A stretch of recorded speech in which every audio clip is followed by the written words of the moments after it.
This is the story of the Colonial Parkway Murders, one of the most haunting serial murder cases in American history. The Colonial Parkway is a stretch of scenic highway in Virginia that links historic sites like Jamestown, Williamsburg, and Yorktown in southeastern Virginia.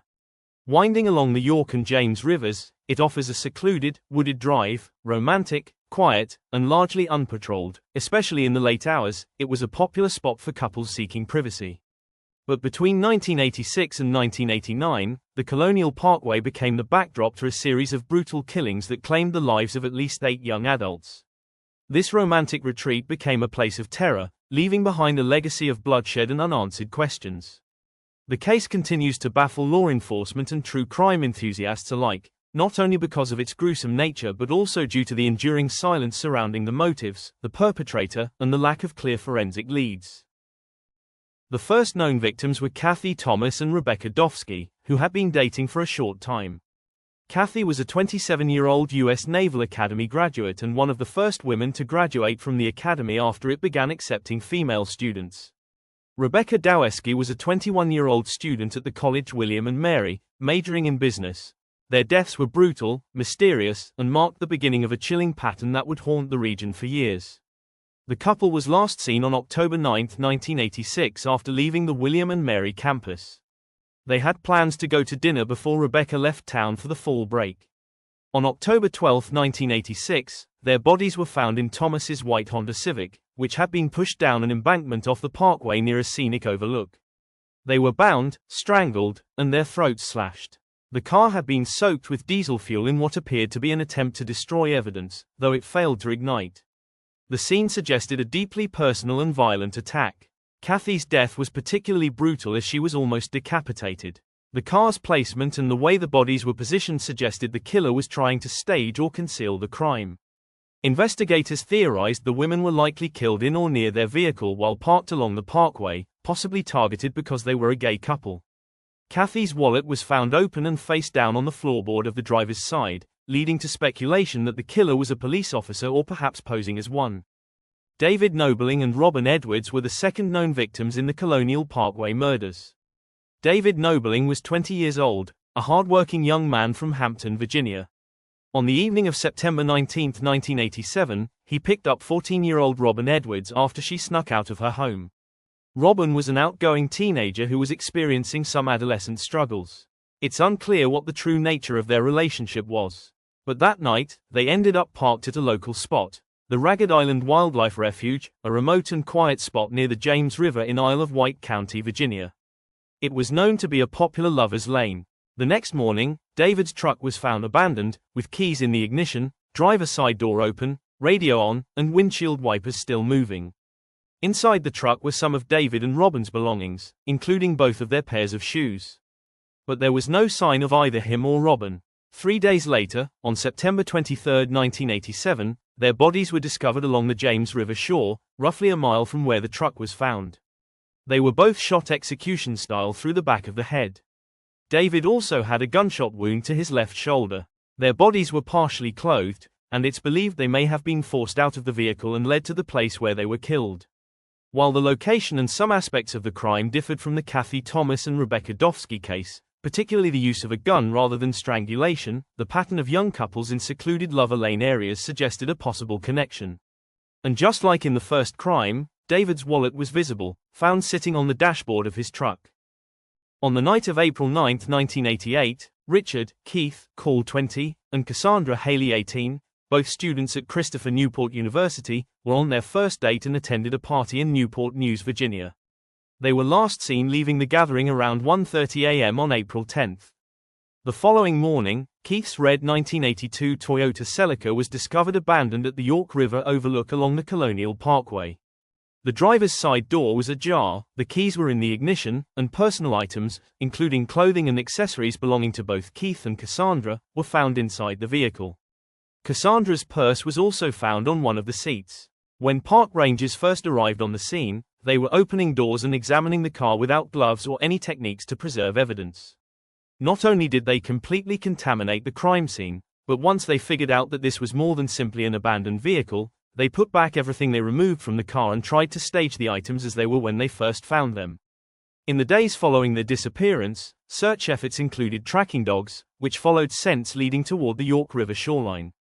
Initially, authorities speculated that the couple might have gone swimming and drowned, but this theory was met with skepticism due to the cold water temperatures and the steep embankment leading to the river. Notably, their bodies have never been recovered, and they are presumed dead. Despite the lack of physical evidence, most authorities believe they too were victims of the same killer. Richard's car was found parked 30 miles away from where Davin Knobling's truck was parked on Ragged Island, but only about a mile away from the first murders of Kathy Thomas and Rebecca Dofsky. Shoes and clothing were left in Keith's car, very similar to the second crime scene. The last known victims of the Colonial Parkway murders were Anna Maria Phelps, 18, and Daniel Lauer, 20, who disappeared en route to Virginia Beach. Anna Maria was dating Daniel's younger brother Clint at the time. On September 4, 1989, Anna Maria and Daniel set out from Amelia County, Virginia, heading eastbound to Virginia Beach, as Daniel planned to move in with his brother and Anna Maria to help pay the bills. They traveled in Daniel's 1972 Chevrolet Nova.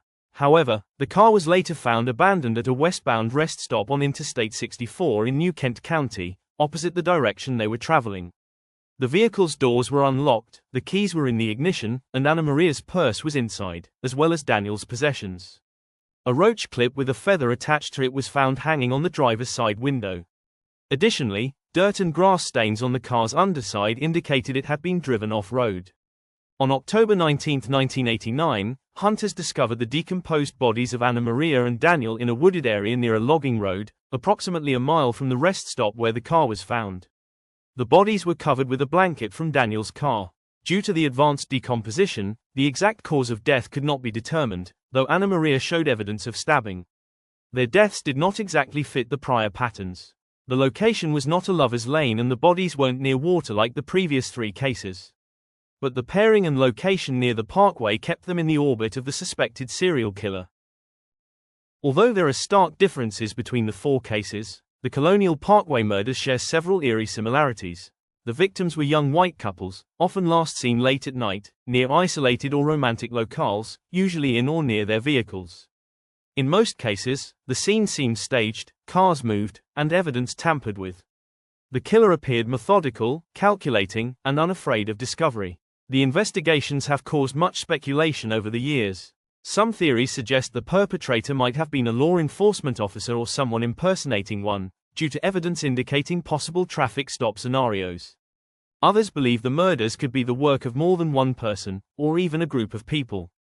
However, not all investigators believe that the four cases are linked and think it is possible there are two or more separate killers, or that perhaps at least some of the victims were targeted and/or killed by people they knew.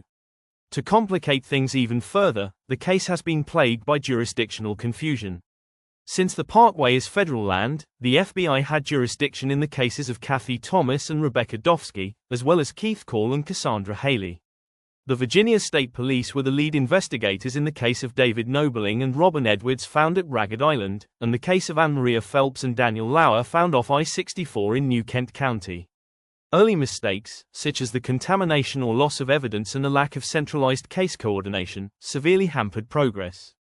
The FBI and local authorities have long suspected a serial killer but have failed to identify a suspect despite advances in forensic science, including DNA testing and criminal profiling. However, in January 2024, authorities got a break in the case when they named Alan Wilmer Sr as a suspect in the murders of Robin Edwards and David Knobling. He was also implicated in a third murder, that of Teresa Lynn Howell. 29-year-old Teresa was last seen on July 1, 1989 leaving the Zodiac Club in Hampton around 2:30 a.m. Later that morning, a construction worker discovered her body in a nearby wooded area. Teresa had been sexually assaulted and strangled to death. Her case was initially not considered part of the Colonial Parkway murders. DNA evidence in both cases matched Wilmer's DNA. Wilmer was a local fisherman and avid hunter. He drove a distinctive blue 1966 Dodge Fargo pickup truck with the Virginia license plate E.M. RAW, and operated a fishing boat named Denny Wade. There are early reports of Wilmer stalking and confronting couples along the Colonial Parkway. He passed away in 2017 at age 63. In the late 1980s, Wilmer was briefly investigated in connection with the disappearance of Cassandra Haley and Richard Call, another couple associated with the Colonial Parkway murders. He was placed under surveillance, and authorities noted his distinctive vehicle and behavior. However, after passing a polygraph test, he was cleared as a suspect at the time. While Wilmer has been conclusively linked to 3 murders through DNA evidence, investigators continue to explore his potential involvement in other unsolved cases from the same era. The remaining Colonial Parkway murders, involving other couples, remain under active investigation. Authorities are seeking information from the public about Wilmer's activities and associations during the 1980s. Though not as widely known as some other serial murder cases, the Colonial Parkway murders have left an indelible mark on true crime history. They are frequently referenced in podcasts, books, and television programs that explore America's most haunting unsolved crimes. A resurgence of interest in recent years, driven by social media and new documentary series, has brought renewed attention to the case, and hope that modern forensic techniques might finally bring resolution. The families continue to advocate for justice, determined that their loved ones won't be forgotten in the silence of the trees that line the Colonial Parkway. The murders are a stark reminder of how even the most idyllic settings can conceal darkness. Over 3 decades later, the mystery endures, shadowed by the stillness of the road where love turned to terror. The victims deserve more than memory, they deserve the truth. Thank you for joining us on this episode of Ashes and Alibis. Please subscribe for more deep dives into unsolved mysteries, updates on current cases, and more true crime and bullshit. Stay tuned for our next episode.